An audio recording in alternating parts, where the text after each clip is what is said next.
मूर्ति पूजा। ईश्वर नित्य, निराकार, सर्वव्यापी है। उसे विशेष रूपधारी समझना पाखंड होगा।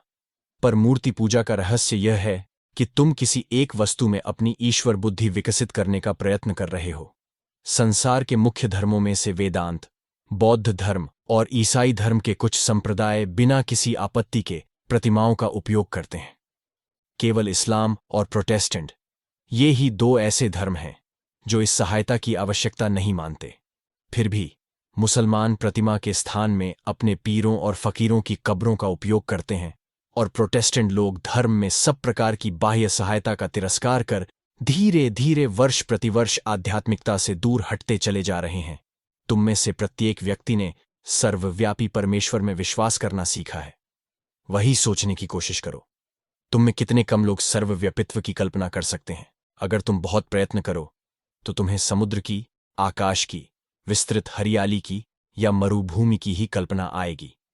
लेकिन ये सब स्थूल आकृतियां हैं, और जब तक तुम अमूर्त की कल्पना अमूर्त रूप से ही नहीं कर सकते, और जब तक निराकार के रूप में ही तुम्हें अवगत नहीं होता, तब तक तुम्हें इन आकृतियों का, इन स्थूल मूर्तियों का आश्रय लेना ही होगा। ये आकृतियां चाहे मन के अंदर हों, चाहे मन के बाहर, इससे कुछ अधिक अंतर नहीं होता। हम सब जन्म से ही मूर्ति पूजक हैं, और मूर्ति पूजा अच्छी है क्योंकि यह मनुष्य के लिए अत्यंत स्वाभाविक है। इस उपासना से परे कौन जा सकता है? केवल वही जो सिद्ध पुरुष है, जो अवतारी पुरुष है। बाकी सब मूर्ति पूजक ही हैं। जब तक यह विश्व और उसमें की मूर्त वस्तुएं हमारी आंखों के सामने खड़ी हैं, तब तक हम में से प्रत्येक मूर्ति पूजक है। स्वयं यह विश्व ही एक विशाल प्रतीक है जिसकी हम पूजा कर रहे हैं। जो कहता है कि मैं शरीर हूं, वह जन्म से ही मूर्ति पूजक है। हम हैं आत्मा, जिसका न कोई आकार है न रूप, जो अनंत है और जिसमें जड़त्व का संपूर्ण अभाव है।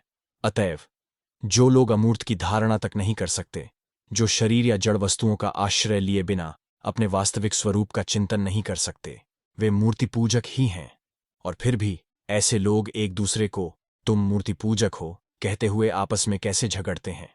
दूसरे शब्दों में, प्रत्येक कहता है कि मेरी ही मूर्ति सच्ची है, दूसरों की नहीं। दो प्रकार के मनुष्यों को किसी मूर्ति की आवश्यकता नहीं होती। एक तो मानव रूपधारी पशु, जो कभी धर्म का विचार ही नहीं करता, और दूसरा पूर्णत्व प्राप्त व्यक्ति, जो इन सब सीढ़ियों को पार कर चुका है। इन दोनों छोरों के बीच हम सबको किसी न किसी बाहरी या भीतरी आदर्श की आवश्यकता होती है।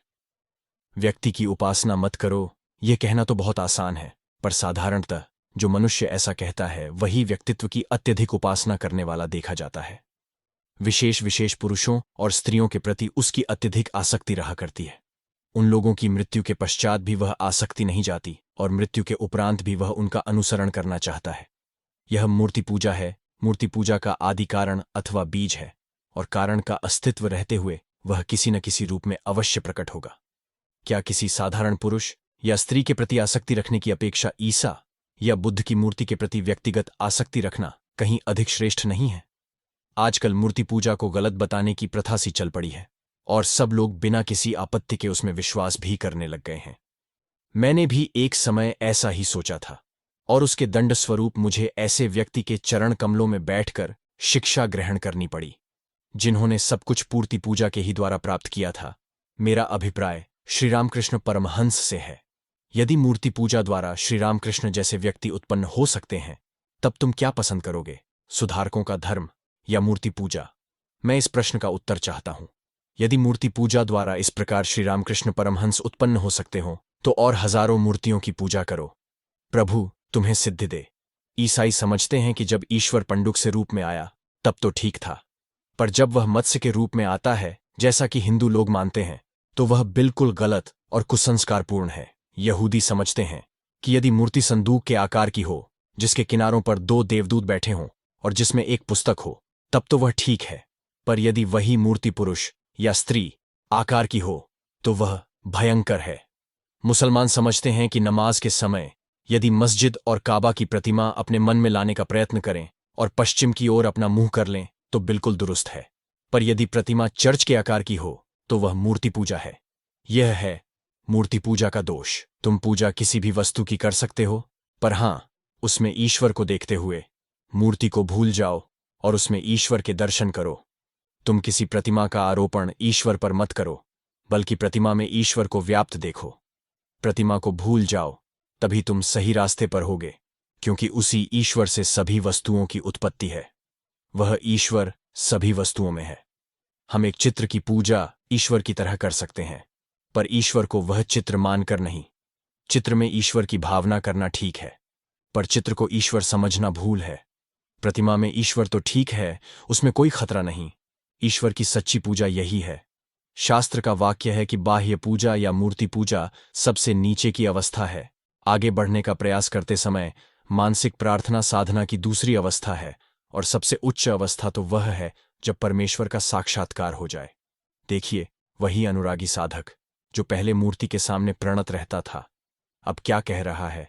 सूर्य उस परमात्मा को प्रकाशित नहीं कर सकता, न चंद्रमा या तारागण ही। वह विद्युत प्रभा भी परमेश्वर को उद्भासित नहीं कर सकती। तब इस सामान्य अग्नि की बात ही क्या।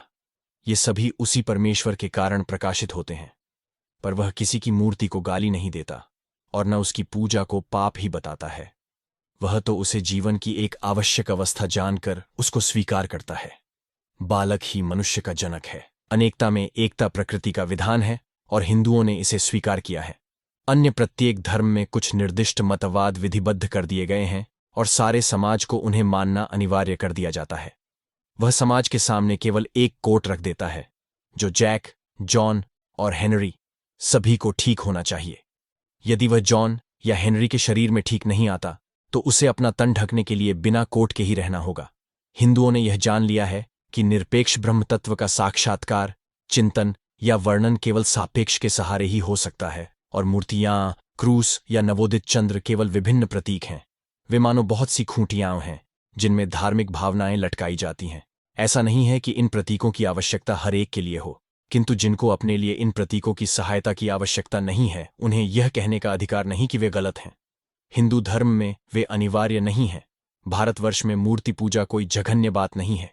वह व्यभिचार की जननी नहीं है, वरन वह अविकसित मन के लिए उच्च आध्यात्मिक भाव को ग्रहण करने का उपाय है। अवश्य हिंदुओं के बहुतेरे दोष हैं, उनके कुछ अपने अपवाद हैं, पर यह ध्यान रखिए कि उनके वे दोष अपने शरीर को ही उत्पीड़ित करने तक सीमित हैं। वे कभी अपने पड़ोसियों का गला नहीं काटने जाते। एक हिंदू धर्माद भले ही चिता पर अपने आप को जला डाले, पर वह विधर्मियों को जलाने के लिए इंक्विजिशन की अग्नि कभी भी प्रज्वलित नहीं करेगा, और इस बात के लिए उसके धर्म को उससे अधिक दोषी नहीं ठहराया जा सकता जितना डायनों को जलाने का दोष ईसाई धर्म पर मढ़ा जा सकता है। अंधविश्वास मनुष्य का महान शत्रु है, पर धर्मांधता तो उससे भी बढ़कर है। ईसाई गिरजाघर क्यों जाता है? क्रूस क्यों पवित्र है? प्रार्थना के समय आकाश की ओर मुंह क्यों किया जाता है? कैथोलिक ईसाइयों के गिरजाघर में इतनी मूर्तियां क्यों रहा करती हैं? और प्रोटेस्टेंट ईसाइयों के मन में प्रार्थना के समय इतनी मूर्तियां क्यों रहा करती है? मेरे भाइयों, मन में किसी मूर्ति के बिना आए कुछ सोच सकना उतना ही असंभव है जितना श्वास लिए बिना जीवित रहना। साहचर्य के नियमानुसार भौतिक मूर्ति से मानसिक भाव विशेष का उद्दीपन हो जाता है, अथवा मन में भाव विशेष का उद्दीपन होने से तदनुरूप मूर्ति विशेष का भी आविर्भाव होता है। इसीलिए तो हिंदू आराधना के समय बाह्य प्रतीक उसके मन को अपने ध्यान के विषय परमेश्वर में एकाग्रता से स्थिर रहने में सहायता देता है। वह भी यह बात उतनी ही अच्छी तरह से जानता है जितना आप जानते हैं कि वह मूर्ति न हो ईश्वर ही है, और न सर्वव्यापी ही। और सच पूछिए तो दुनिया के लोग सर्वव्यापित्व का क्या अर्थ समझते हैं? वह तो केवल एक शब्द या प्रतीक मात्र है। क्या परमेश्वर का भी कोई क्षेत्रफल है?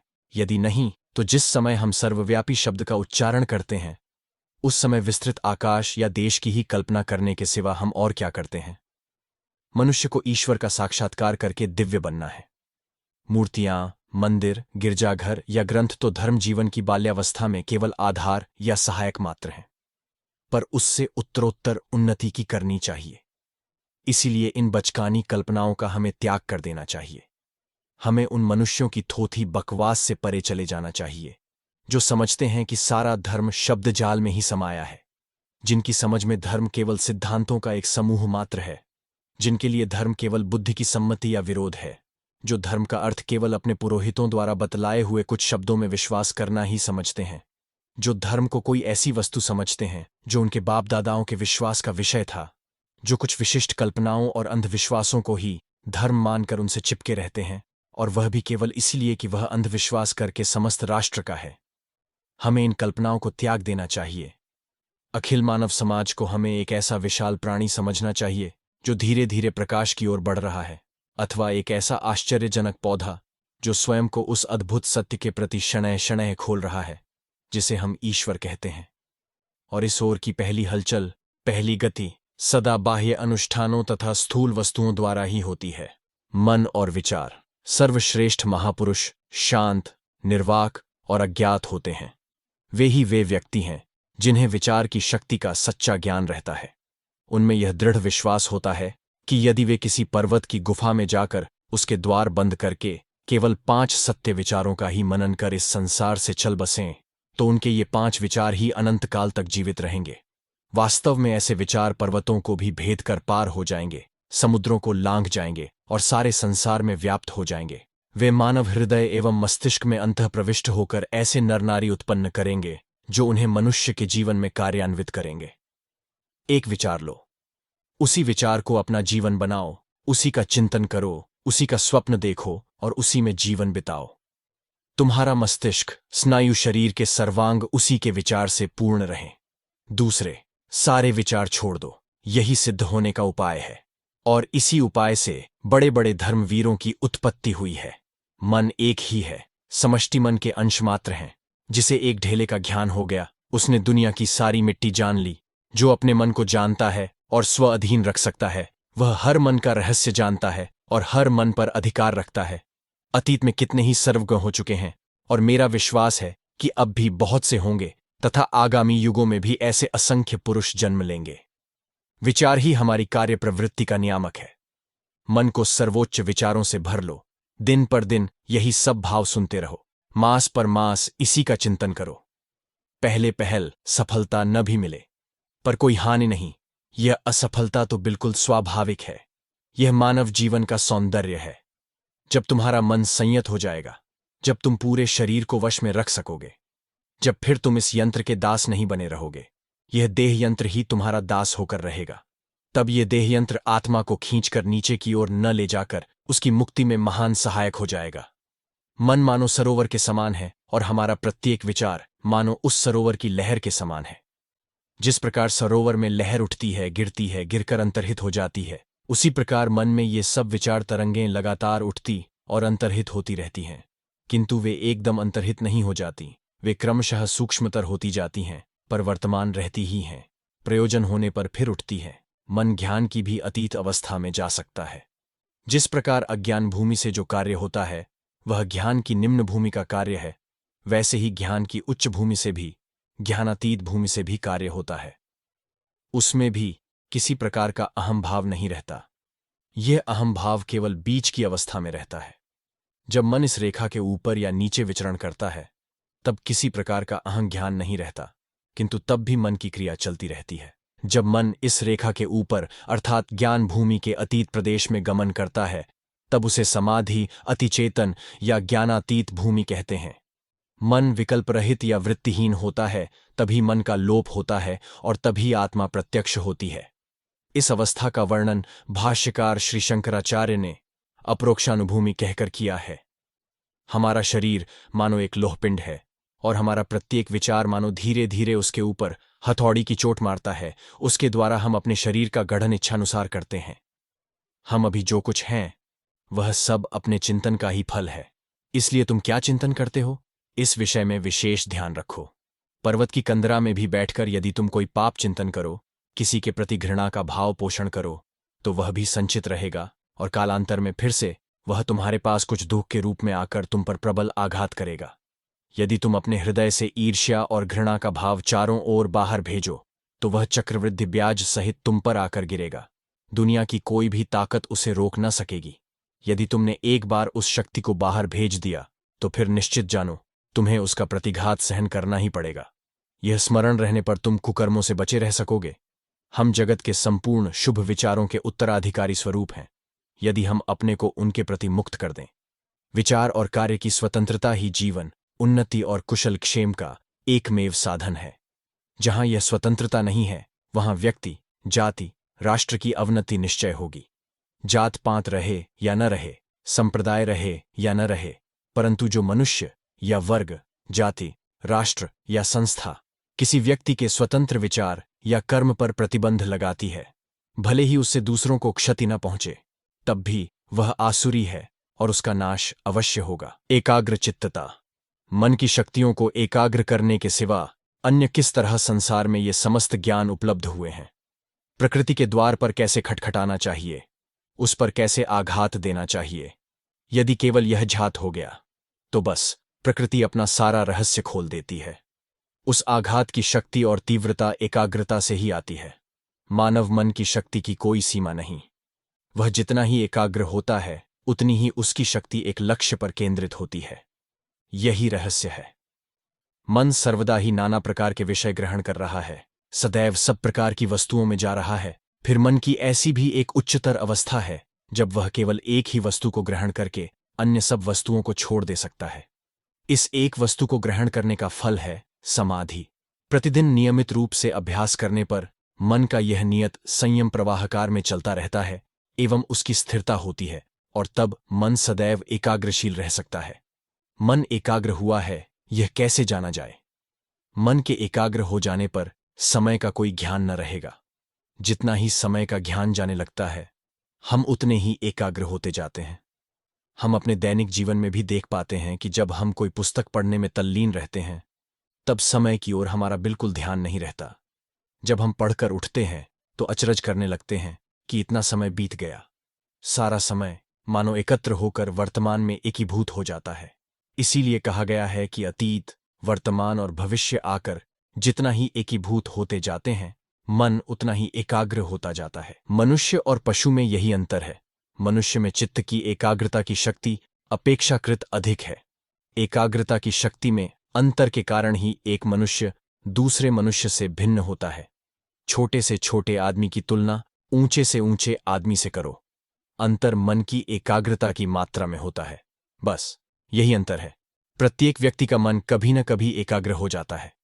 हमें जो चीजें प्यारी होती हैं, उन पर हम मन जमाते हैं, और जिन चीजों पर हम मन जमाते हैं, वे हमें प्यारी होती हैं।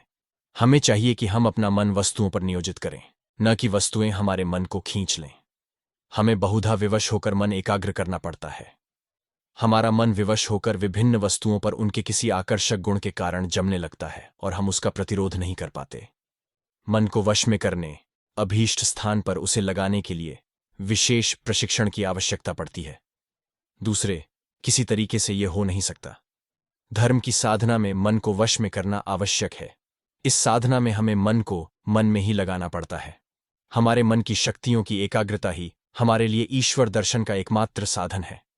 यदि तुम एक आत्मा को, अपनी आत्मा को जान सको, तो तुम भूत, भविष्यत, वर्तमान सभी आत्माओं को जान सकोगे। इच्छा शक्ति द्वारा मन की एकाग्रता साधित होती है, और विचार, भक्ति, प्राणायाम इत्यादि विभिन्न उपायों से यह इच्छा शक्ति उद्बुद्ध और वशीकृत हो सकती है। एकाग्र मन मानो एक प्रदीप है, जिसके द्वारा आत्मा का स्वरूप स्पष्ट रूप से देखा जा सकता है। मन की एकाग्रता को प्राप्त करने पर भी कामनाओं और वासनाओं का उदय क्यों होता है? पूर्व संस्कार से। बुद्धदेव जब समाधि अवस्था प्राप्त करने को ही थे, उसी समय मार उनके सामने आया। मार स्वयं कुछ भी नहीं था, वह मन के पूर्व संस्कार का ही छायारूप कोई प्रकाश था। एकाग्रता समस्त ज्ञान का सार है, उसके बिना कुछ नहीं किया जा सकता। साधारण मनुष्य अपनी विचार शक्ति का 90% अंश व्यर्थ नष्ट कर देता है, और इसलिए वह निरंतर भारी भूलें करता रहता है। प्रशिक्षित मनुष्य अथवा मन कभी कोई भूल नहीं करता। जब मन एकाग्र होता है और पीछे मोड़कर स्वयं पर ही केंद्रित कर दिया जाता है, तो हमारे भीतर जो भी है वह हमारा स्वामी न रहकर हमारा दास बन जाता है। राजयाग हमें यही शिक्षा देना चाहता है। इसमें जितने उपदेश हैं, उन सब का उद्देश्य प्रथमतः मन की एकाग्रता का साधन है। इसके बाद है उसके गंभीरतम प्रदेश में कितने प्रकार के भिन्न भिन्न कार्य हो रहे हैं, उनका ज्ञान प्राप्त करना, और तत्पश्चात उनसे साधारण तथ्यों को निकालकर उनसे अपने एक सिद्धांत पर उपनीत होना। इसीलिए राजयोग की शिक्षा किसी धर्म विशेष पर आधारित नहीं है। तुम्हारा धर्म चाहे जो हो, तुम चाहे आस्तिक हो या नास्तिक, यहूदी या बौद्ध या ईसाई, इससे कुछ बनता बिगड़ता नहीं। तुम मनुष्य हो, बस यही पर्याप्त है। प्रत्येक मनुष्य में धर्म तत्व का अनुसंधान करने की शक्ति है, उसे उसका अधिकार है। प्रत्येक व्यक्ति का किसी भी विषय से क्यों न हो कारण पूछने का अधिकार है, और उसमें ऐसी शक्ति भी है कि वह अपने भीतर से ही उन प्रश्नों के उत्तर पा सके। पर हां, उसे इसके लिए कुछ कष्ट उठाना पड़ेगा। ध्यान, धारणा, समाधि। मान लो मन किसी एक विषय को सोचने का प्रयत्न कर रहा है, किसी एक विशेष स्थान में, जैसे मस्तक के ऊपर अथवा हृदय आदि में अपने को पकड़ रखने का प्रयत्न कर रहा है। यदि मन शरीर के केवल उस अंश द्वारा संवेदनाओं को ग्रहण करने में समर्थ होता है, शरीर के दूसरे भागों द्वारा नहीं, तो उसका नाम धारणा है। और जब वह अपने को कुछ समय तक उसी अवस्था में रखने में समर्थ होता है, तो उसका नाम है ध्यान। ध्यान उच्चतम अवस्था है। जब तक चित्त में संशय रहता है, ऊंची अवस्था नहीं होती। समाधि उच्च अवस्था है। वह दृष्टा और साक्षी के रूप में वस्तुओं को देखता है, परंतु उनके साथ तदाकार नहीं होता। जब तक मुझे दुहक होता है, तक तक शरीर में तेरी तादात्म्य वृत्ति है। जब तक मुझे मौज या खुशी का अनुभव होता है, तक तक शरीर में मेरी तादात्म्य वृत्ति है। परंतु जो उच्चावस्था है, उसमें सुख दुख दोनों में एक सा सुख अथवा आनंद प्रतीत होगा। प्रत्येक प्रकार का ध्यान प्रत्यक्ष समाधि है। चित्त के पूर्व एकाग्र हो जाने पर जीवात्मा स्थूल शरीर के बंधन से वस्तुतः मुक्त हो जाती है और उसके वास्तविक स्वरूप का ज्ञान हो जाता है। किसी विषय पर मन को एकाग्र करने का ही नाम ध्यान है। किसी एक विषय पर भी मन की एकाग्रता हो जाने से वह एकाग्रता जिस विषय पर चाहो उस पर लगा सकते हो। पहले किसी एक विषय का आश्रय कर ध्यान का अभ्यास करना पड़ता है। किसी समय मैं एक छोटे से काले बिंदु पर मन को एकाग्र किया करता था, परंतु कुछ दिन के अभ्यास के बाद वह बिंदु मुझे दिखना बंद हो गया था। वह मेरे सामने है या नहीं, यह भी ध्यान नहीं रहता था। निवात समुद्र के समान मन का संपूर्ण निरोध हो जाता था। ऐसी अवस्था में मुझे अतीन्द्रिय सत्य की परछाई कुछ कुछ दिखाई देती थी। इसलिए मेरा विचार है कि किसी सामान्य बाहरी विषय का ही आश्रय लेकर ध्यान करने का अभ्यास करने से मन की एकाग्रता होती है। जिसमें जिसका मन लगता है, उसी के ध्यान का अभ्यास करने से मन शीघ्र एकाग्र हो जाता है। इसलिए हमारे देश में इतने देव देवी मूर्तियों के पूजने की व्यवस्था है। देवी देवी पूजा से ही शिल्प की उन्नति हुई है। परंतु इस बात को अभी छोड़ दो। अब बात यह है कि ध्यान का बाहरी अवलंबन सबका एक नहीं हो सकता। जो जिस विषय के आश्रय से ध्यान सिद्ध हो गया है, वह उस अवलंबन का ही वर्णन और प्रचार कर गया है। कालांतर में वे मन को स्थिर करने के लिए हैं। इस बात के भूलने पर लोगों ने इस बाहरी अवलंबन को ही श्रेष्ठ समझ लिया। उपाय में ही लोग लगे रह गए, उद्देश्य पर लक्ष्य कम हो गया। मन को वृत्तिहीन करना ही उद्देश्य है, किंतु यह किसी विषय में तन्मय हुए बिना असंभव है। भीतर नित्य शुद्ध बुद्ध मुक्त आत्मा रूपी सिंह विद्यमान है। ध्यान धारणा करके उसका दर्शन पाते ही माया की दुनिया उड़ जाती है। इसी का नाम यथार्थ पुरस्कार है। तेल की धार की तरह मन को एक ओर लगाए रखना चाहिए। जीव का मन अनेकानेक विषयों से विक्षिप्त हो रहा है। ध्यान के समय भी पहले पहल मन विक्षिप्त होता है। मन में जो चाहे भाव उठें, उन्हें उस समय स्थिर हो बैठकर देखना चाहिए। देखते देखते मन स्थिर हो जाता है और फिर मन में चिंतन की तरंगें नहीं रहती। वह तरंग समूह ही है, मन की संकल्प वृत्ति है। इससे पूर्व जिन विषयों का तीव्र भाव से चिंतन किया है, उसका एक मानसिक प्रवाह रहता है। इसीलिए वे विषय ध्यान के समय मन में उठते हैं। साधक का मन धीरे धीरे स्थिरता की ओर जा रहा है। उनका उठना या ध्यान के समय स्मरण होना ही उसका प्रमाण है कि मन कभी कभी किसी भाव को लेकर एक वृत्तिस्थ हो जाता है। उसी का नाम है सविकल्प ध्यान। आध्यात्मिक जीवन का सबसे बड़ा सहायक ध्यान है। ध्यान द्वारा हम अपनी भौतिक भावनाओं से अपने आप को स्वतंत्र कर लेते हैं और अपने ईश्वरीय स्वरूप का अनुभव करने लगते हैं। ध्यान करते समय हमें कोई बाहरी साधनों पर अवलंबित नहीं रहना पड़ता। ध्यान ही सबसे महत्वपूर्ण है। मन की यह ध्यान अवस्था आध्यात्मिक जीवन की सर्वाधिक समीपता है। समस्त जड़ पदार्थों से मुक्त होकर आत्मा का, अपने आप के बारे में चिंतन, आत्मा का यह अद्भुत संस्पर्श, यही हमारे दैनिक जीवन में एकमात्र ऐसा क्षण है जब हम किंचित भी पार्थिव नहीं रह जाते। तू सर्वव्यापी आत्मा है। इसी बात का मनन और ध्यान किया कर। मैं देह नहीं, मन नहीं, बुद्धि नहीं, स्थूल नहीं, सूक्ष्म नहीं, इस प्रकार नेति नेति करके प्रत्यक्ष चैतन्य रूपी अपने स्वरूप में मन को डुबो दे। इस प्रकार मन को बार बार डुबो डुबो कर मार डाल। तभी ज्ञान स्वरूप का बोध या स्वस्वरूप में स्थिति होगी। उस समय ध्याता ध्येन ध्यान एक बन जाएंगे, ध्याता झेय ध्यान एक हो जाएंगे। सभी अध्यासों की निवृत्ति हो जाएगी। इसी को शास्त्र में त्रिपुटी भेद कहा है। इस स्थिति में जानने न जानने का प्रश्न ही नहीं रह जाता। आत्मा ही जब एकमात्र विज्ञाता है, तब उसे फिर जानेगा कैसे? आत्मा ही ज्ञान, आत्मा ही चैतन्य, आत्मा ही सच्चिदानंद है। इस समाधि में प्रत्येक मनुष्य का, यही नहीं प्रत्येक प्राणी का अधिकार है। सबसे निम्नतर प्राणी से लेकर अत्यंत उन्नत देवता तक सभी कभी न कभी इस अवस्था को अवश्य प्राप्त करेंगे।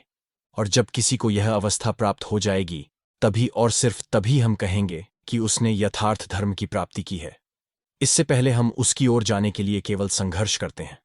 जो धर्म नहीं मानता, उसमें और हम में अभी कोई विशेष अंतर नहीं, क्योंकि हमें आत्म साक्षात्कार नहीं हुआ। इस आत्म साक्षात्कार तक हमें पहुंचाने के बिना एकाग्रता का और क्या शुभ उद्देश्य है? इस समाधि को प्राप्त करने के प्रत्येक अंग पर गंभीर रूप से विचार किया गया है। उसे विशेष रूप से नियमित, श्रेणीबद्ध और वैज्ञानिक प्रणाली में संबद्ध किया गया है। यदि साधना ठीक ठीक हो और पूर्ण निष्ठा के साथ की जाए, तो वह अवश्य हमें अभीष्ट लक्ष्य पर पहुंचा देगी और तब सारे दुख कष्टों का अंत हो जाएगा, कर्म का बीज दग्ध हो जाएगा और आत्मा चिरकाल के लिए मुक्त हो जाएगी। अहिंसा। शरीर, मन और वचन द्वारा कभी किसी प्राणी की हिंसा न करना या उन्हें क्लेश न देना, यह अहिंसा कहलाता है। अहिंसा से बढ़कर और धर्म नहीं। मनुष्य के लिए जीव के प्रति यह अहिंसा भाव रखने से अधिक और कोई उच्चतर सुख नहीं है। अहिंसा की कसौटी है ईर्ष्या का अभाव। कोई व्यक्ति भले ही क्षणिक आवेश में आकर अथवा किसी अंधविश्वास से प्रेरित हो या पुरोहितों के छक्के पंजे में पड़कर कोई भला काम कर डाले अथवा खासा दान दे डाले, पर मानव जाति का सच्चा प्रेमी वह है जो किसी के प्रति ईर्ष्या भाव नहीं रखता। बहुधा देखा जाता है कि संसार में जो बड़े मनुष्य कहे जाते हैं, वे अक्सर एक दूसरे के प्रति केवल थोड़े से नाम, कीर्ति या चांदी के चंद टुकड़ों के लिए ईर्ष्या करने लगते हैं।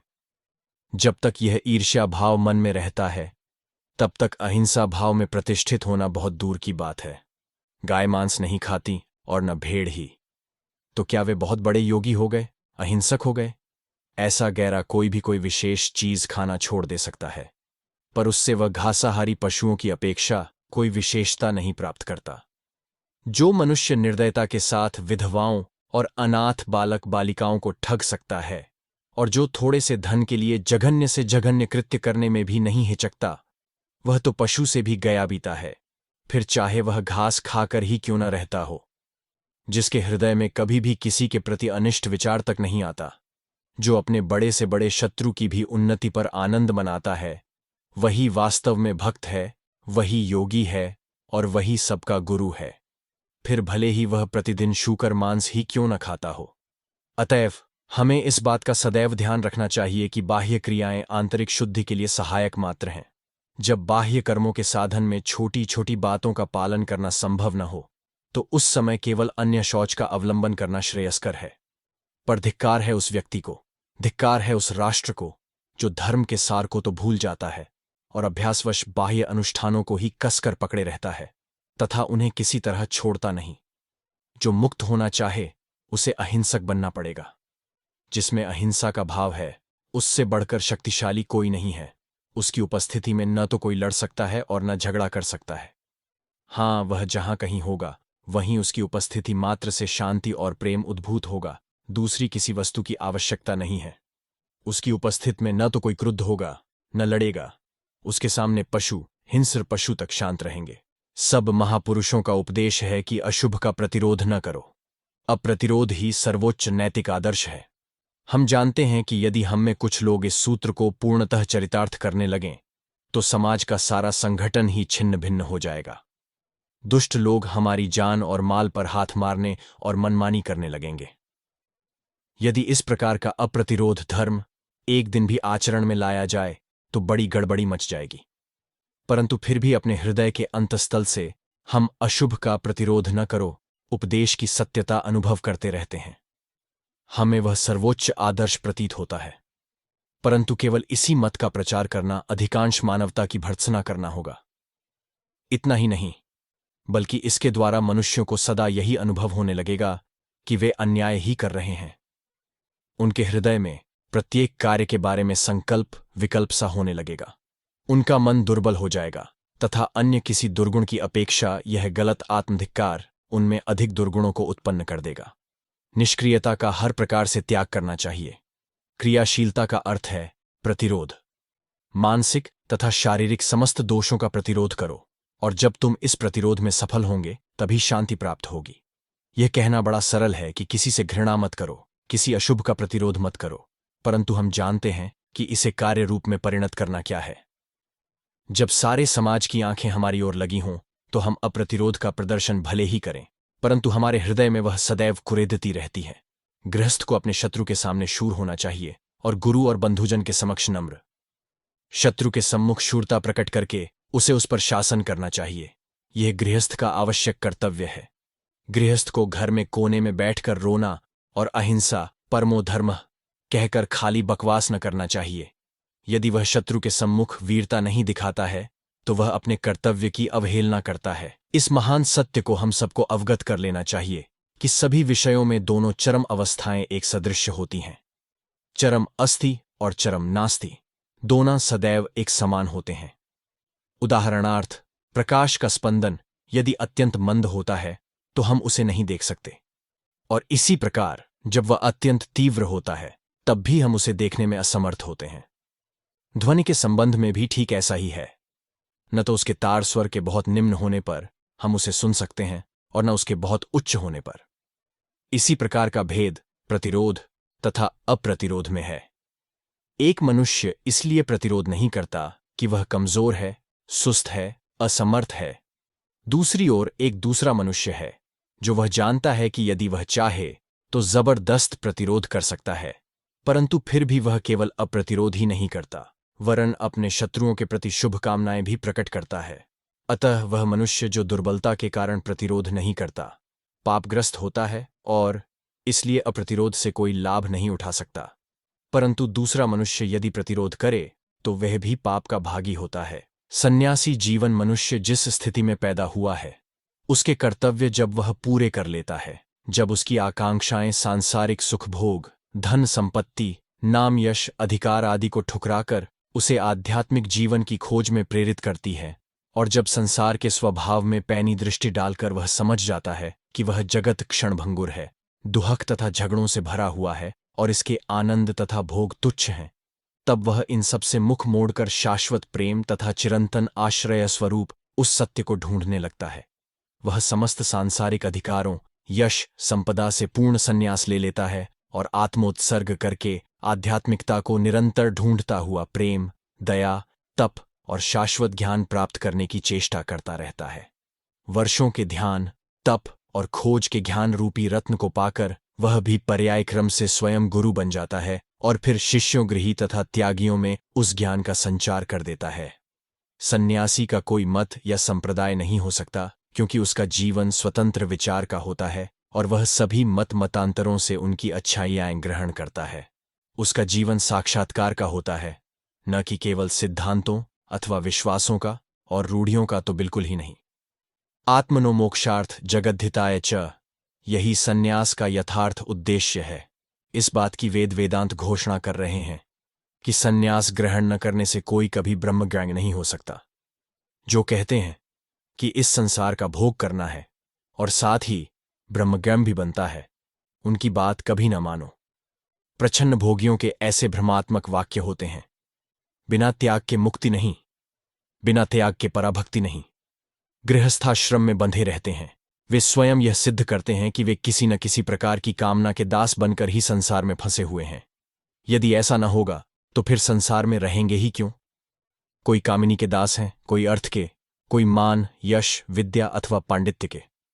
इस दासत्व को छोड़कर बाहर निकलने से ही वे मुक्ति के पथ पर चल सकते हैं। लोग कितना ही क्यों न कहें, पर मैं भली भांति समझ गया हूं कि जब तक मनुष्य इन सबको त्याग कर संन्यास ग्रहण नहीं करता तब तक किसी भी प्रकार उसके लिए ब्रह्मज्ञान असंभव है। बहुजन हिताय बहुजन सुखाय ही सन्यासियों का जन्म होता है। संन्यास ग्रहण करके जो इस ऊंचे लक्ष्य से भ्रष्ट हो जाता है उसका तो जीवन ही व्यर्थ है। वृथैव तस्य जीवनम। जगत में सन्यासी क्यों जन्म लेते हैं? औरों के निमित्त अपना जीवन उत्सर्ग करने, जीव के आकाशभेदी क्रंदन को दूर करने, विधवा के आंसू पोंछने, पुत्र वियोग से पीड़ित अबलाओं के मन की शांति देने, सर्वसाधारण को जीवन संग्राम में समर्थ करने, शास्त्र के उपदेशों को फैलाकर सबका ऐहिक और पारमार्थिक मंगल करने, और ज्ञानालोक से सबके भीतर जो ब्रह्म सिंह सुप्त है उसे जागृह करने। उठो, जागो, स्वयं जागकर औरों को जगाओ, अपने नरजन्म को सफल करो। उत्तिष्ठत जागृत प्राप्य व्रात्रिबोधत। उठो, जागो और तब तक रुको नहीं जब तक लक्ष्य प्राप्त न हो जाए। मनुष्य जन्म प्राप्त करके मुक्ति की इच्छा प्रबल होने तथा महापुरुष की कृपा प्राप्त होने पर ही मनुष्य की आत्मज्ञान की आकांक्षा बलवती होती है, नहीं तो काम कांचन में लिप्त व्यक्तियों के मन की उधर प्रवृत्ति ही नहीं होती। जिसके मन में स्त्री, पुत्र, धन, मान प्राप्त करने का संकल्प है, उनके मन में ब्रह्म को जानने की इच्छा कैसे हो? जो सर्वस्व त्यागने को तैयार है, जो सुख दुख, भले बुरे के चंचल प्रवाह में धीर स्थिर, शांत तथा दृढ़चित रहता है, वही आत्मज्ञान प्राप्त करने के लिए सचेष्ट होता है। वही जगद्रूपी जाल को तोड़कर माया की सीमा को लांग सिंह की तरह बाहर निकल जाता है। अंतर्बाह्य दोनों प्रकार से संन्यास का अवलंबन करना चाहिए। वैराग्य न आने पर, त्याग न होने पर, भोग स्पृहा का त्याग न होने पर क्या कुछ होना संभव है? वह बच्चे के हाथ का लड्डू तो है नहीं जिसे भुलावा देकर छीन कर खा सकते हो। प्रत्येक जात धर्म में सन्यासी होते रहे हैं और हैं। हिंदू सन्यासी हैं, बौद्ध सन्यासी हैं, ईसाई पादरी हैं और इस्लाम को भी अपनी इस प्रथा की कठोर अस्वीकृति छोड़नी पड़ी और भिक्षु, फकीरों या सन्यासियों की एक संपूर्ण श्रृंखला स्वीकार करनी पड़ी। किंतु तब इस एकांत महत्व की, समस्त सहायता का तिरस्कार करने की, जीवन की आंधियों का सामना करने और बिना किसी प्रकार के प्रतिफल या कर्तव्य पूर्ति की भावना के कर्म करने की अद्भुत अनुभूति का क्या होगा? सारे जीवन आनंदपूर्वक मुक्त रहकर कर्म करने की अनुभूति। क्योंकि दासों की भांति मिथ्या मानव प्रेम अथवा महत्वाकांक्षा के अंकुशों से कर्म करने की यह प्रेरणा नहीं है। इसे तो केवल सन्यासी ही प्राप्त कर सकता है। धर्म का क्या होगा? वह रहेगा या उसे समाप्त होना है? यदि उसे रहना है तो उसे अपने विशेषज्ञों, अपने सैनिकों की आवश्यकता है। सन्यासी धार्मिक विशेषज्ञ है, क्योंकि उसने धर्म को ही जीवन का एकमात्र उद्देश्य बना लिया है। वह भगवान का सैनिक है। कौन सा धर्म तब तक मर सकता है जब तक उसमें श्रद्धालु सन्यासियों का समुदाय बना रहता है। सन्याय की उत्पत्ति कहीं से क्यों न हो, इस त्यागव्रत के आश्रम से ब्रह्मज्ञ होना ही मनुष्य जीवन का उद्देश्य है। इस सन्यास ग्रहण में ही परम पुरुषार्थ है। वैराग्य उत्पन्न होने पर जिनका संसार से अनुराग हट गया है, वे ही धन्य हैं। यदि आत्मा के जीवन में मुझे आनंद नहीं मिलता तो क्या मैं इंद्रियों के जीवन में आनंद पाऊंगा? यदि मुझे अमृत नहीं मिलता तो क्या मैं गड्ढे के पानी से प्यास बुझाऊं? किसी को राजनीतिक और सामाजिक स्वतंत्रता चाहे मिल जाए, पर यदि वह वासनाओं और इच्छाओं का दास है तो सच्ची स्वतंत्रता का शुद्ध आनंद वह नहीं जान सकता। यदि कोई मनुष्य जगत की निस्सार वस्तुओं का त्याग कर देता है तो लोग उसे पागल कहते हैं, परंतु ऐसे ही पुरुष पृथ्वी की संजीवनी होते हैं। ऐसे ही पागलपन से वे शक्तियां उत्पन्न हुई हैं जिन्होंने इस संसार को हिला दिया है, और ऐसे ही पागलपन से भविष्य में ऐसी शक्तियों का जन्म होगा जो हमारे संसार में उथल पुथल मचा देंगी। सच्चे सन्यासी ही गृहस्थी के उपदेश हैं। उन्हीं से उपदेश और ज्ञानालोक प्राप्त कर प्राचीन काल में गृहस्थ लोग जीवन संग्राम में सफल हुए थे। सन्यासियों को अनमोल उपदेश के बदले गृहस्थ अन्न वस्त्र देते रहे हैं। यदि ऐसा आदान प्रदान न होता तो इतने दिनों में भारतवासियों का भी अमेरिका के आदिवासियों के समान लोप हो जाता। सन्यासियों को मुट्ठी भर अन्न देने के कारण ही गृहस्थ लाग अभी तक उन्नति के मार्ग पर चले जा रहे हैं। सन्यासी लोग कर्महीन नहीं हैं, वरन वे ही कर्म के स्रोत हैं। उनके जीवन या कार्यों में ऊंचे आदर्शों को परिणत होते देख और उनसे उच्च भावों को ग्रहण कर गृहस्थ लोग इस संसार के जीवन संग्राम में समर्थ हुए तथा हो रहे हैं। पवित्र सन्यासियों को देखकर गृहस्थ भी उन पवित्र भावों को अपने जीवन में परिणत करते हैं और ठीक ठीक कर्म करने को तत्पर होते हैं। सन्यासी अपने जीवन में ईश्वर तथा जगत के कल्याण के निमित्त सर्वत्याग रूप तत्व को प्रतिफलित करके गृहस्थों को सब विषयों में उत्साहित करते हैं और इसके बदले वे उनसे मुट्ठी भर अन्न लेते हैं। फिर उसी अन्न को उपजाने की प्रवृत्ति और शक्ति भी देश के लोगों में सर्वत्यागी सन्यासियों के स्नेहाशीर्वाद से ही बढ़ रही है। बिना विचारे ही लोग सन्यास प्रथा की निंदा करते हैं। अन्य देशों में चाहे जो कुछ क्यों ना हो, पर यहां तो सन्यासियों के पतवार पकड़े रहने के कारण ही संसार सागर में गृहस्थों की नौका नहीं डूबने पाती। किसी भी उद्देश्य की सिद्धि के लिए हमें कुछ साधनों का आश्रय लेना होता है। स्थान, काल, व्यक्ति इत्यादि के भेद से ये सब साधन बदलते रहते हैं, परंतु उद्देश्य या साध्य कभी बदलता नहीं। सन्यासियों का लक्ष्य है आत्मनो मोक्षार्थ जगद्विताय च। अपनी मुक्ति और जगत का कल्याण। और इन उद्देश्य सिद्धि के साधनों में काम कांचन त्याग सर्वाधिक महत्वपूर्ण तथा प्रयोजननीय है। ध्यान रखो, त्याग का अर्थ है स्वार्थ का संपूर्ण अभाव। बाह्य रूप से संपर्क न रखने से ही त्याग नहीं हो जाता। जैसे हम अपना धन दूसरे के पास रखें और स्वयं उसे छुए तो नहीं, पर उससे लाभ पूरा उठाए, क्या वह त्याग कहा जा सकता है? ऊपर्युक्त द्विविध उद्देश्यों की सिद्धि के हेतु भिक्षावृत्ति सन्यासी के लिए बहुत ही उपयोगी है, पर वह तभी संभव है जब गृहस्थ लोग मनु और अन्य शास्त्रकारों के वचनानुसार प्रतिदिन अपने खाद्य पदार्थों का एक भाग सन्यासी अतिथियों के लिए रख छोड़ें। आजकल समय बहुत बदल गया है, जैसे कि मधुकरी की प्रथा विशेषतः बंगाल में पाई ही नहीं जाती। यहाँ बंगाल में मधुकरी द्वारा निर्वाह की चेष्टा करना शक्ति का अपव्यय मात्र होगा और उससे कोई लाभ न होगा। भिक्षा का नियम ऊपर कहे दोनों उद्देश्यों की सिद्धि का साधन मात्र है, पर अब उसे काम नहीं चल सकता। अतएव आधुनिक परिस्थितियों में यदि सन्यासी जीवन की मोटी मोटी आवश्यकताओं के लिए कुछ प्रबंध कर ले और निश्चित होकर अपनी समस्त शक्ति अपने ध्येय की प्राप्ति के लिए लगाए, तो वह सन्यास के नियमों के विरुद्ध न होगा। साधनों को ही बहुत अधिक महत्व देने से गड़बड़ी उत्पन्न हो जाती है। असल वस्तु तो साध्य है, लक्ष्य है, इसे कभी भी ओझल नहीं होने देना चाहिए। इस अमेरिका देश में वर्ष में केवल 6 मास प्रत्येक रविवार को केवल 2 घंटे ही धर्मोपदेश देने के लिए पादरी लोग 3,000 रुपये, 5,000 रुपये और कभी कभी तो 9,000 रुपये तक वार्षिक वेतन पाते हैं।